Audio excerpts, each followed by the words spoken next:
भूपेश बघेल इस मौके पर संबोधित कर रहे हैं। कुपोषण चक्र से बाहर आ चुके हैं। राज्य में कुपोषित बच्चों की संख्या में 13.79% की गिरावट आई है।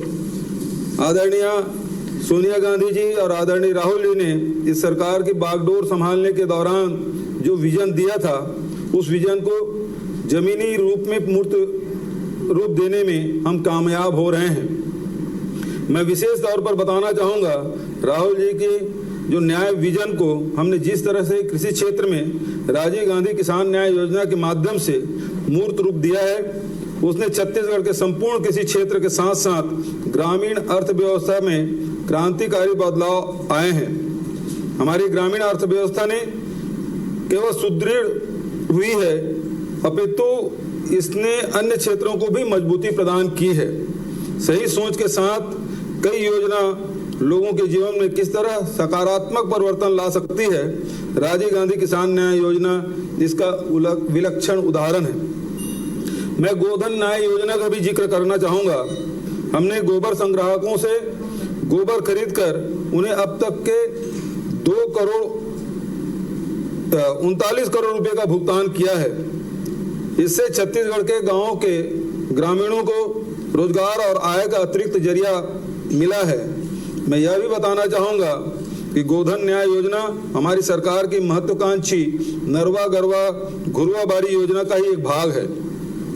हम गोपालकों को से गोबर खरीदकर उसका उपयोग जैविक खेती के रूप में कर रहे हैं। इससे जहां एक ओर उत्पादन में वृद्धि हो रही है, वहीं दूसरी ओर किसानों को अपनी उपज का बेहतर दाम भी मिल रहा है। जैविक खेती ने जमीन की उर्वरता को बढ़ाने में मदद की है।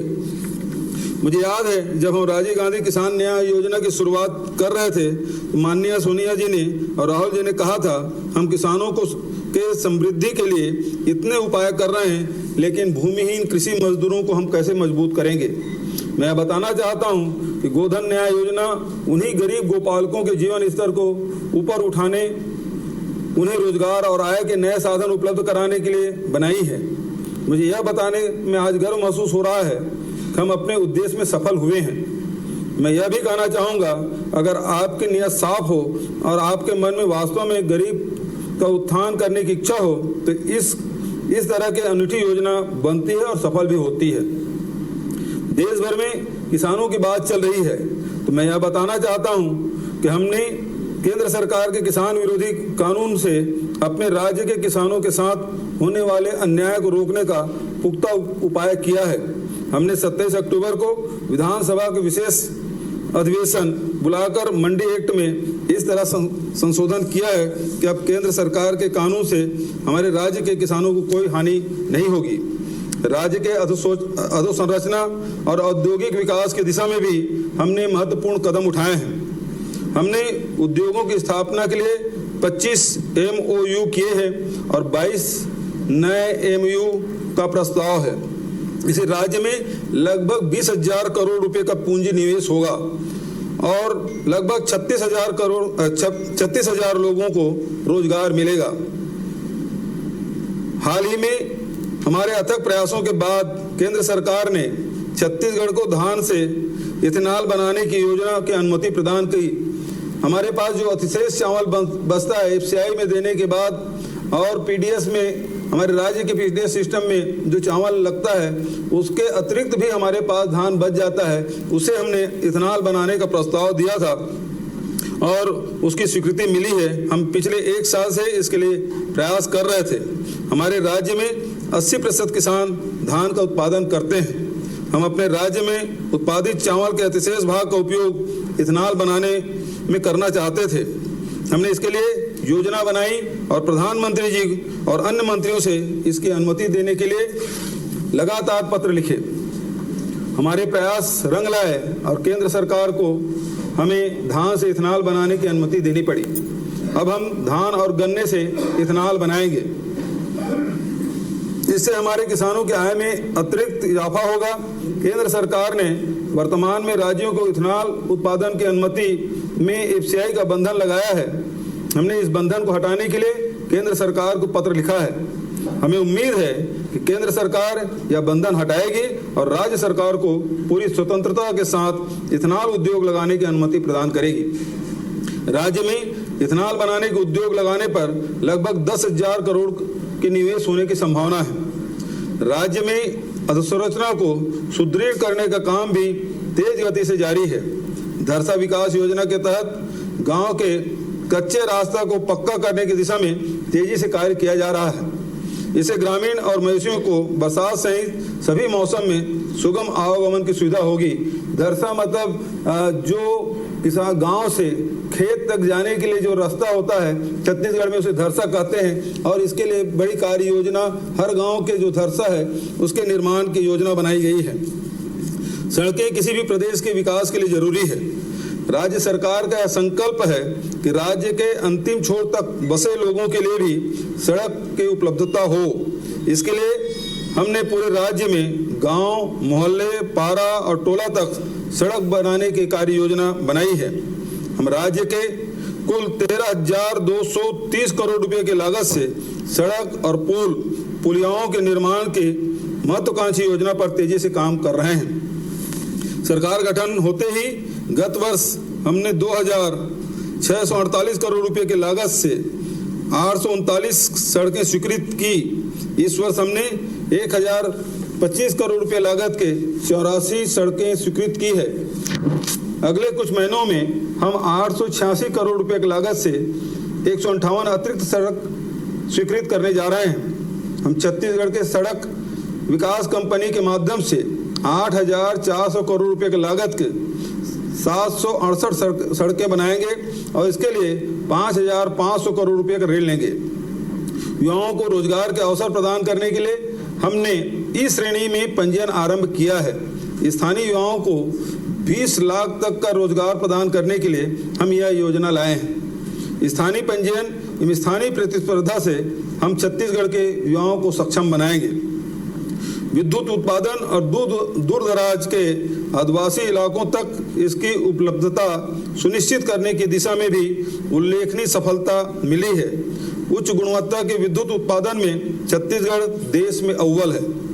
आज ही हम आदिवासी बहुल बस्तर के बीजापुर जिले के 132/33 केवी के उपकेंद्र एवं 87.5 किलोमीटर 132 केवी बारसूर बिजली लाइन का भी उद्घाटन कर रहे हैं। आज हम राहुल जी की उपस्थिति में राजीव गांधी किसान न्याय योजना के तहत राज्य के 19 लाख से अधिक किसानों को 1,500 करोड़ रुपए की राशि उनके खाते में अंतरित कर रहे हैं। इसके पहले हमने 21 मई और 20 अगस्त को 1500 करोड़ के 2 किस्त किसानों के बैंक के खाते में डाल चुके हैं।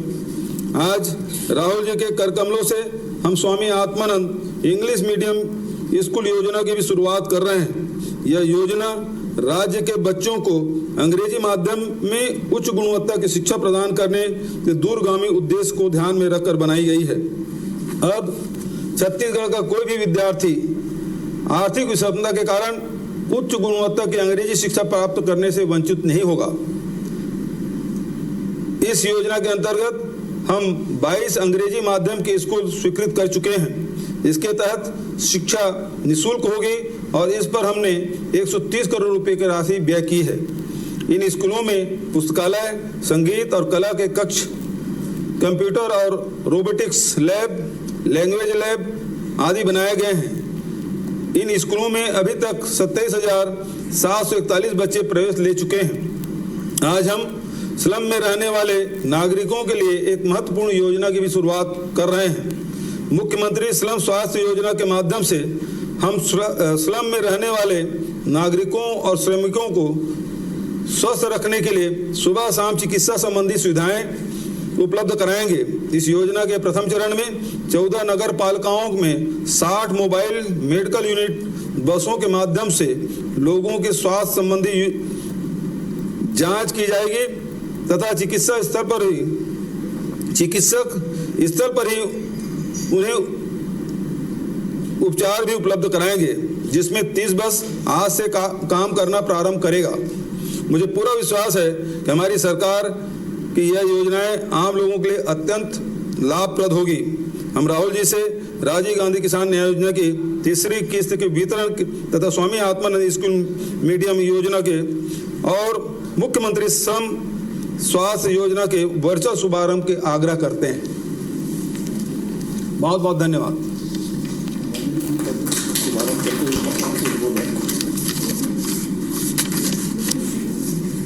वीडियो दिखाएंगे ना। स्थापना दिवस के अवसर पर आज हम किसानों, विद्यार्थियों और स्लम में रहने वाले नागरिकों के लिए 3 महत्वपूर्ण योजनाओं की बात कर रहे हैं। ये योजनाएं हैं राजीव गांधी किसान न्याय योजना, जिसकी तीसरी किस्त का किसानों के बैंक खाते में अंतरण, Swami Atmanand English medium school योजना और मुख्यमंत्री शहरी स्लम स्वास्थ्य योजना। राज्य की बागडोर संभालते ही सरकार ने किसानों से ये वादा किया था कि उन्हें उनकी मेहनत से उपजाई फसल का पूरा दाम मिलेगा। उसी वादे को पूरा करते हुए राज्य सरकार ने माननीय सोनिया गांधी जी और माननीय राहुल गांधी जी की उपस्थिति में 21 मई 2020 से राजीव गांधी किसान न्याय योजना की शुरुआत की।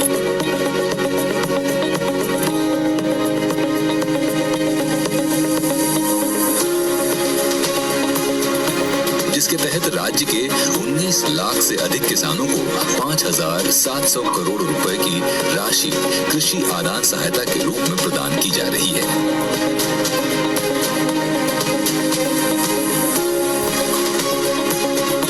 योजना के तहत 1500 करोड़ की 2 किस्त 21 मई और 20 अगस्त को किसानों के खाते में अंतरित की जा चुकी है और आज 1 नवंबर को छत्तीसगढ़ राज्य स्थापना दिवस के शुभ अवसर पर वीडियो कॉन्फ्रेंसिंग के रूप में माननीय राहुल गांधी जी की उपस्थिति में 1500 करोड़ की तीसरी किस्त 19 लाख से अधिक किसानों के खाते में अंतरित की जा रही है। आर्थिक विषमता की वजह से अपने बच्चों को अंग्रेजी माध्यम में गुणवत्ता युक्त शिक्षा देने में असमर्थ न रह जाएं और शिक्षा की अलख प्रदेश के घर घर में जगे, उसके लिए Swami Atmanand English medium school योजना के माध्यम से प्रदेश के 51 शासकीय विद्यालयों को सर्व सुविधा युक्त अंग्रेजी स्कूलों में उन्नत किया है।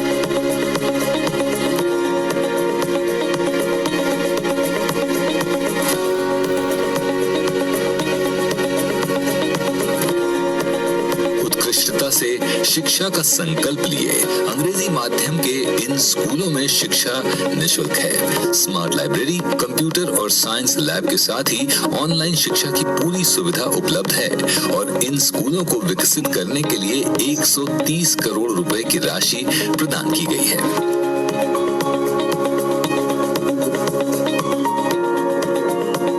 छत्तीसगढ़ सरकार के इस महत्वपूर्ण कदम से अब बच्चों का आत्मविश्वास बढ़ेगा और साथ ही साथ उनका भविष्य भी स्वर्णिम होगा।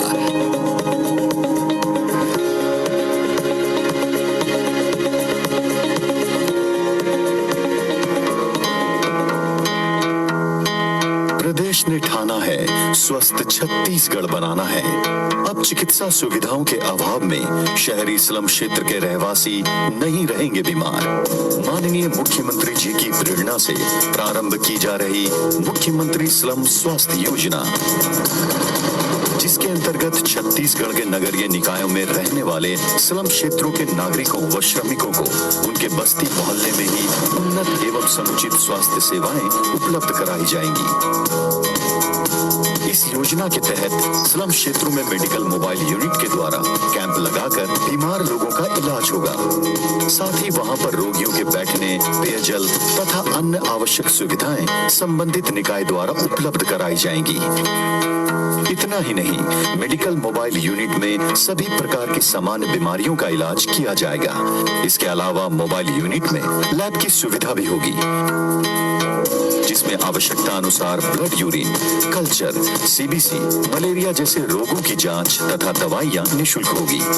मोबाइल यूनिट में ECG, blood pressure, pulse oximeter जैसी स्वास्थ्य उपकरण उपलब्ध होंगे। गंभीर बीमारियों के लिए रेफरल सुविधा भी उपलब्ध होगी। इलाज करने के लिए मोबाइल यूनिट में एक doctor, lab technician, pharmacist, nurse आदि की एक टीम हमेशा मौजूद रहेगी। अब घर पहुंच होगा इलाज, स्वस्थ रहेगी स्लम बस्तियां, सपना होगा साकार। छत्तीसगढ़ के बेहतर स्वास्थ्य के लिए समर्पित है छत्तीसगढ़ सरकार। हमें विश्वास है कि ये योजनाएं किसानों, विद्यार्थियों और स्लम में रहने वाले नागरिकों के जीवन में बेहतर बदलाव लाएंगी, उनका जीवन खुशहाल बनाएंगी। सभी प्रदेशवासियों को 1 नवंबर छत्तीसगढ़ राज्य स्थापना दिवस की हार्दिक शुभकामनाएं।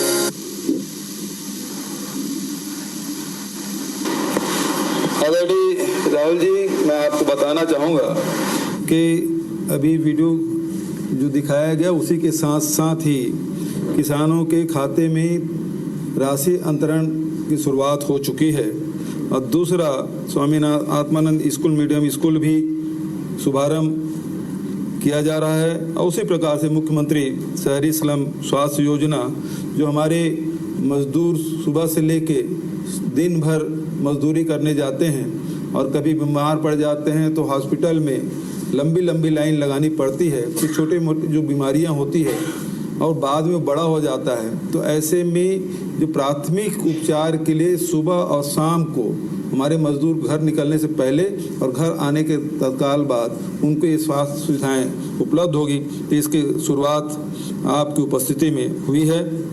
मैं बहुत सम्मान के साथ आदरणीय राहुल जी को आमंत्रित करता हूं, हम सबको संबोधित करें। आदरणीय राहुल गांधी जी। भूपेश बघेल जी, टी.एस. सिंहदेव जी, शरणदास महंत जी, पी.एल. पुनिया जी, मोहन मरकाम जी, कांग्रेस पार्टी के मंत्री और एमएलए, डिस्ट्रिक्ट और म्यूनिसिपैलिटी के हमारे सब नेता, गवर्नमेंट ऑफिशियल्स, स्टूडेंट्स और स्कूल के स्टाफ मेंबर्स, हेल्थ वर्कर्स, दोस्तों, आप सबका आज मैं यहां स्वागत करता हूं। अच्छा सॉरी, धर्मलाल कौशिक जी, रविंद्र चौबे जी और कामराज साहू जी और आप सबका मैं आज यहां वेलकम करता हूं। छत्तीसगढ़ के हर नागरिक को आज की बहुत बहुत बधाई और शुभकामनाएं। मुश्किल समय है, पूरे देश में कोविड की बीमारी तेजी से फैल रही है और ऐसे समय में जो सबसे कमजोर लोग होते हैं उनको सबसे ज्यादा कठिनाई होती है। किसान, मजदूर, छोटे दुकानदार, स्मॉल बिजनेस वाले, हमारी माताएं बहनें, हमारे युवा, इनको सबसे ज्यादा कठिनाई होती है। देश में किसान की हालत सबको मालूम है। हर रोज कहीं ना कहीं अखबार में पढ़ने को मिलता है किसी किसान ने आत्महत्या कर दी। और एक प्रकार से ये इतना होता है कि देश ने एक्सेप्ट ही कर लिया है कि हां, किसान की आत्महत्या हुई, मगर हमें एक्सेप्ट नहीं करना चाहिए। हमें किसान की, मजदूर की, छोटे दुकानदारों की रक्षा करनी चाहिए, उनके साथ मिलकर खड़ा होना चाहिए। और इसका कारण है क्योंकि किसान जो है और उसके साथ मजदूर जो है वो इस देश की नींव है, फाउंडेशन है। शहर की नींव गांव होती है, गांव है। गांव की नींव किसान, मजदूर। तो अगर हम नींव को कमजोर कर देंगे, अगर हम किसान और मजदूर को कमजोर कर देंगे, अगर हम खेत को कमजोर कर देंगे, तो पूरी इमारत कमजोर हो जाएगी। तो जब हम किसान की रक्षा करते हैं, जब हम मजदूर की रक्षा करते हैं, हम सिर्फ किसान और मजदूर की रक्षा नहीं करते हैं, हम देश की रक्षा करते हैं, हम देश की फाउंडेशन की रक्षा करते हैं, हम देश के भविष्य की रक्षा करते हैं। और जैसे मैंने आपसे कहा, शहर की नींव किसान है, वैसे ही भविष्य की नींव हमारे युवा है, हमारे बच्चे हैं। तो अगर हम युवाओं को अपॉर्चुनिटी ना दें, हमारे बच्चों को एक भविष्य ना दिखा पाए, फिर हम देश की नींव को कमजोर कर रहे हैं। तो मुझे काफी खुशी हुई कि जो आपने 3 प्रोग्राम इस दिन अनाउंस किए हैं, ये नींव की रक्षा करने वाले प्रोग्राम है, नींव को मजबूत करने वाले प्रोग्राम है। और इससे सिर्फ किसानों को या स्लम ड्वेलर्स को फायदा नहीं होगा, इससे पूरे देश को स्ट्रेंथ मिलेगी, मजबूती मिलेगी। और छत्तीसगढ़ पूरे देश को एक उदाहरण दे रहा है, चाहे वो जमीन के मामले में हो, चाहे वो किसानों के मामले में हो, चाहे वो युवाओं के भविष्य की बात हो। छत्तीसगढ़ सरकार और हमारी पूरी टीम, हमारे मंत्री, हमारे चीफ मिनिस्टर, पूरी टीम एक नया विजन देकर काम कर रही है। हेल्थ केयर की बात होती है तो इंटरनेशनल लेवल पे छत्तीसगढ़ बातचीत करता है। आप सीखते हैं, दूसरे देशों से सीखते हैं, और जो आपने दूसरे देशों में देखा, दूसरे स्टेट्स में देखा, वो आप छत्तीसगढ़ में लागू करते हैं। और एक प्रकार से छत्तीसगढ़ एक नया, आस्ते आस्ते एक नया मॉडल बन रहा है। आदिवासियों की किस प्रकार से रक्षा करनी चाहिए, युवाओं को किस प्रकार से भविष्य के लिए तैयार करना चाहिए। अब काफी लोगों को लगता होगा कि भाई ठीक है, इंग्लिश मीडियम स्कूल अनाउंस कर दिए तो क्या हुआ, मगर जो अंग्रेजी है वो एक युवा को पूरी दुनिया में अपॉर्चुनिटी देता है। हिंदी की जगह है, हमारी लोकल भाषाओं की जगह है, मगर अंग्रेजी उसको ग्लोबल अपॉर्चुनिटी देता है। और हम इस बात को मानने को तैयार नहीं है कि गरीबों को, कमजोर लोगों को ये अपॉर्चुनिटी नहीं मिलनी चाहिए। हम इस बात को मानेंगे नहीं, चाहे कुछ भी हो जाए। गरीब से गरीब व्यक्ति को, किसान के बेटे को, मजदूर के बेटे को बड़ी से बड़ी अपॉर्चुनिटी मिलनी चाहिए। इसीलिए हमने ये स्कूल इनॉग्रेट किया है।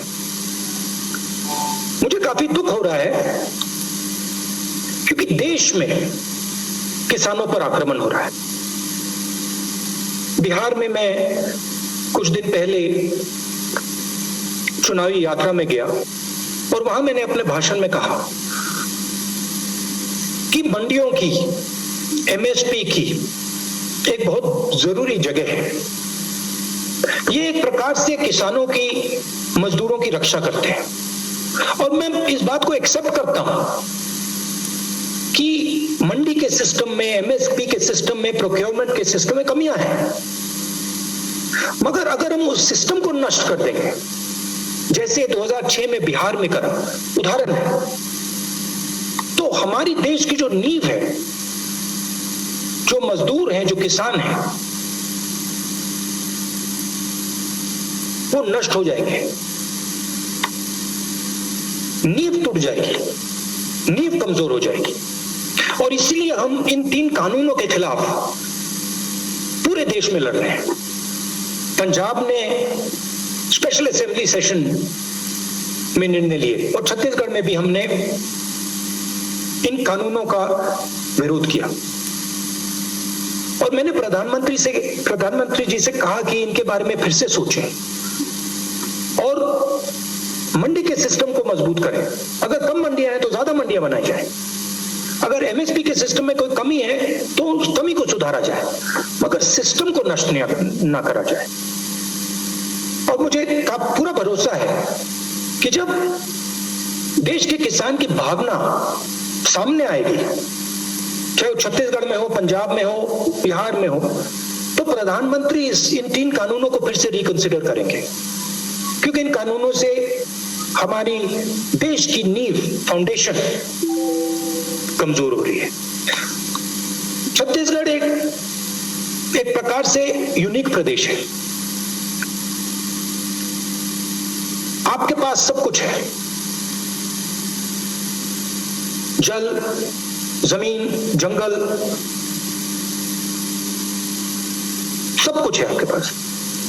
और मैं जब छत्तीसगढ़ में चुनाव हो रहा था तो मैंने अपने हर भाषण में कहा, छत्तीसगढ़ गरीब प्रदेश नहीं है, छत्तीसगढ़ की जनता गरीब है। और इस चीज पे भी हमारी सरकार ने फोकस किया है, चाहे वो जमीन का अधिकार हो,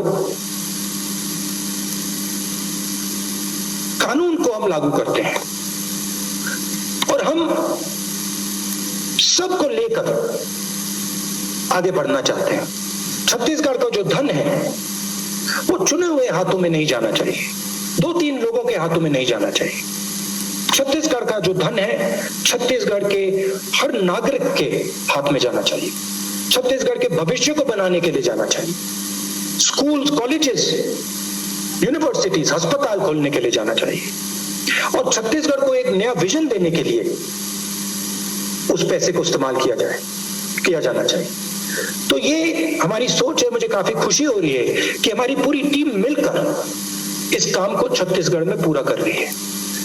तो मैं आपको एक बार फिर फाउंडेशन डे के लिए बधाई देना चाहता हूं और जो काम आप छत्तीसगढ़ के लिए कर रहे हैं उसके लिए भी मैं आपको बधाई देना चाहता हूं। बहुत बहुत धन्यवाद, नमस्कार, जय हिंद। राहुल जी को बहुत धन्यवाद और बधाई। आपने हम सबको बहुत आशीर्वाद दिया और माननीय मुख्यमंत्री जी के नेतृत्व में छत्तीसगढ़ में लगातार हम विकास का काम कर रहे हैं। उन्हीं में ये आज 1 नवंबर को राज्योत्सव के दिन ये तीनों योजनाओं की शुरुआत आपके कर कमलों से हुई। मैं अंत में आभार प्रदर्शन के लिए हमारे वरिष्ठ मंत्री आदरणीय बड़े भैया श्री ताम्रध्वज साहू जी को आमंत्रित करता हूँ।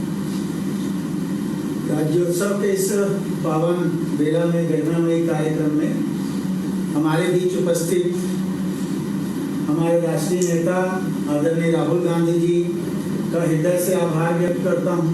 छत्तीसगढ़ सरकार की ओर से, छत्तीसगढ़ की जनता की ओर से, और इस अवसर पर आपने हमें जो मार्गदर्शन दिया और चुनाव के पहले से जो मार्गदर्शन देते आ रहे हैं उसके लिए आपको बहुत बहुत बधाई और शुभकामना देता हूँ।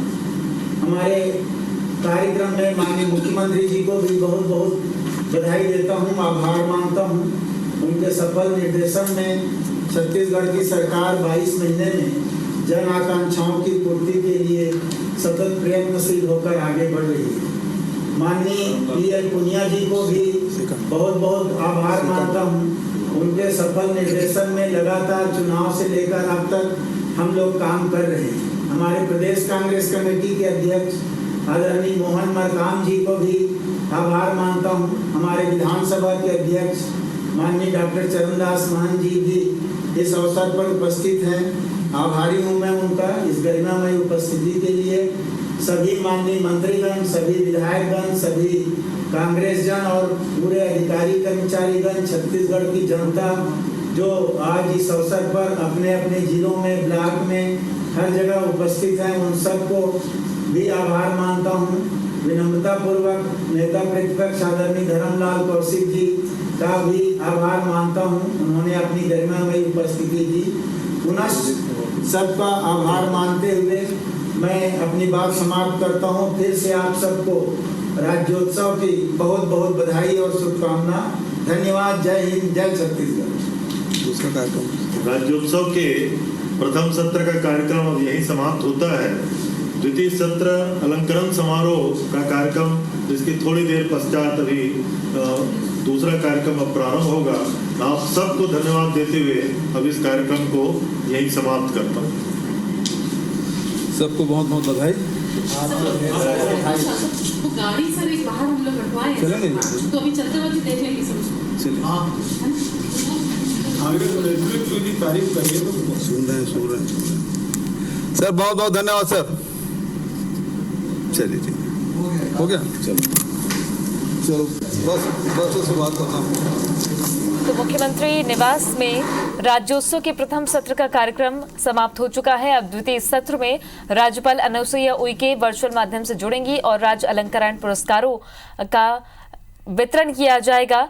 इस सत्र में सांसद राहुल गांधी ने संबोधन दिया और किसानों की बात की, राजीव गांधी किसान न्याय योजना की बात की। साथ ही कहा कि छत्तीसगढ़ की पूरी टीम सरकार में रहकर कांग्रेस की टीम लगातार छत्तीसगढ़ के विकास के लिए काम कर रही है।